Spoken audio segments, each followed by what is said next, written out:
राज्यात देखील आणखीन 1 सप्टेंबर पर्यंत बऱ्याच भागामध्ये विखुरलेल्या स्वरूपाचा पाऊस पडणार आहे.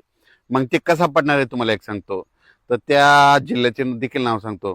राज्यामध्ये 26 ऑगस्ट, 27, 28 ह्या दरम्यान म्हणजे ह्या 3 दिवसामध्ये काय होणार आहे, 26, 27, 28ला नागपूर जिल्हा, वर्धा, भंडारा, गोंदिया, चंद्रपूर, यवतमाळ, त्याच्यानंतर वाशिम, हिंगोली, अकोला, अमरावती, त्याच्यानंतर इकडं हिंगोली, परभणी जिल्हा, जालना जिल्हा, बीड जिल्हा, त्याच्यानंतर अहिल्यानगर, नेवाशापर्यंत, त्याच्यानंतर संभाजीनगर, जालना आणि इकडं जळगाव, जामोद ह्या पट्ट्यामध्ये ना 25, 26, 27, 28च्या दरम्यान त्या भागामध्ये पाऊस असणार आहे, म्हणून हा अंदाज लक्षात यायचा.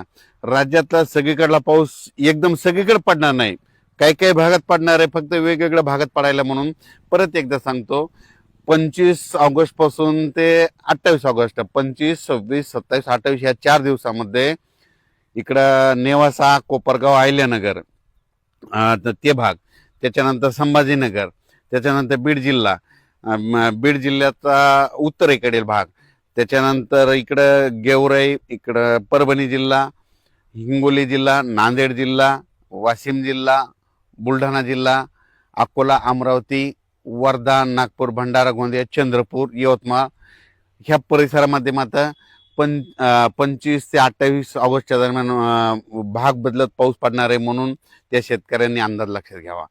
23 ऑगस्टच्या दरम्यान आज देखील राज्यामध्ये ढगाळ वातावरण राहील, पण तुरळक तुरळक ठिकाणी दुपारनंतर थोडं ऊन पडेल आणि ऊन पडल्याच्या नंतर मग राज्यात पाऊस सुरू होईल. मग ते पाऊस तुम्हाला सांगू तुरळक भागातच होणार आहे.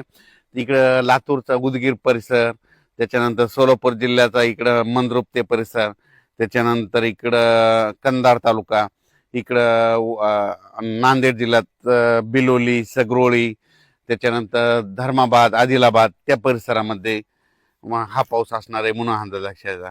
पण एकदम राज्यातला सर्व पाऊस एकदम बंद होणार नाही, भाग बदलत पडणार आहे, विखुरलेल्या स्वरूपाचा राहणार आहे, म्हणून हे लक्षात घ्यायचं. त्याच्यानंतर कोकणपट्टीचा मात्र ते पाऊस चालूच राहणार आहे, म्हणून कोकणपट्टीचा त्या शेतकऱ्यांनी देखील अंदाज लक्षात घ्यायचा. राज्यात देखील 1 सप्टेंबर पर्यंत पाऊस असणार आहे, पण ते काय होणार आहे, 10 मिनिटाचा, 20 मिनिटाचा, अर्ध्या तासाचा असाच पडणार आहे, सर्वदूर पडणार नाही, म्हणून सर्व शेतकऱ्यांनी अंदाज लक्षात घ्यायचा.